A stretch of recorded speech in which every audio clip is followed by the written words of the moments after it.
Hi viewers, welcome to my channel Avani's world. శ్రీ పరాభవ నామ సంవత్సరం దక్షిణాయనం గ్రీష్మ ఋతువు ఆషాఢమాసం కృష్ణపక్షం పంచమి ఈరోజు సోమవారం. ఈరోజు రాఘవేంద్ర నామస్మరణ చేయడం వలన మీకు ఏదైనా పనుల్లో ఇబ్బందులు ఉంటే ఆ పని సక్సెస్ఫుల్ అవ్వడం కోసం మంచి దారి కనబడుతుంది. ఓం రాఘవేంద్రాయ నమః, ఓం రాఘవేంద్రాయ నమః, ఓం రాఘవేంద్రాయ నమః. ఈ నామాన్ని అందరూ తప్పకుండా జపించండి. ఇక ఈరోజు మన సంప్రదాయంలో భాగంగా మన జీవితంలో మరణం వరకు 16 కర్మలు ఆచరించవలసి ఉంటుంది.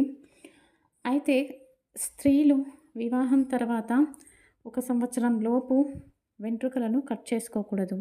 అలా చేసుకున్నట్లయితే మహాదోషం, అభివృద్ధి ఆగిపోతుంది, వైవాహిక జీవితంలో ఇబ్బందులు కలుగుతాయి. ఇక మన వాస్తులో భాగంగా ఇంటి వాస్తు దయ్యాలని ప్రేతాలని ఆకర్షిస్తుందా అంటే ఇంటికి అష్టదిక్పాలకులు ఉంటారు. అష్టదిక్పాలకులు సరిగ్గా లేనప్పుడు, అష్టదిక్కుల కన్నా కూడా ఇంకా ఎక్కువ దిక్కులు ఉన్నప్పుడు అది ప్రేతాకర్షణకు దారితీస్తుంది. అయితే పునాదిలో ఏదైనా ప్రేత వస్తువులు ఉన్నట్లయితే అప్పుడు ఆ ఇంటిని ప్రేతాత్మలు ఆకర్షిస్తాయి. ఇక రేపు ఉదయం పూజ. రేపు అమ్మవారి ముందు నెయ్యి దీపం వెలిగించి దేవీ ఖడ్గమాల పారాయణ చేస్తే శత్రుబాధలు తొలగిపోతాయి, చెడు దృష్టి దూరమవుతుంది, ఆత్మవిశ్వాసము పెరుగుతుంది.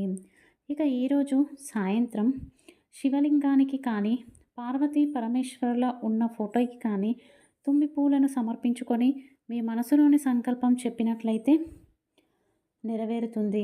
అలాగే ఈరోజు సాయంత్రం ఉమ్మెత్త పువ్వు కానీ ఉమ్మెత్త కాయ కానీ శివయ్యకు సమర్పించి అర్ధనారీశ్వర స్తోత్రాన్ని పారాయణ చేస్తే భార్యాభర్తల సఖ్యత నెలకొంటుంది. ఇది ఈరోజు video. Thank you for watching.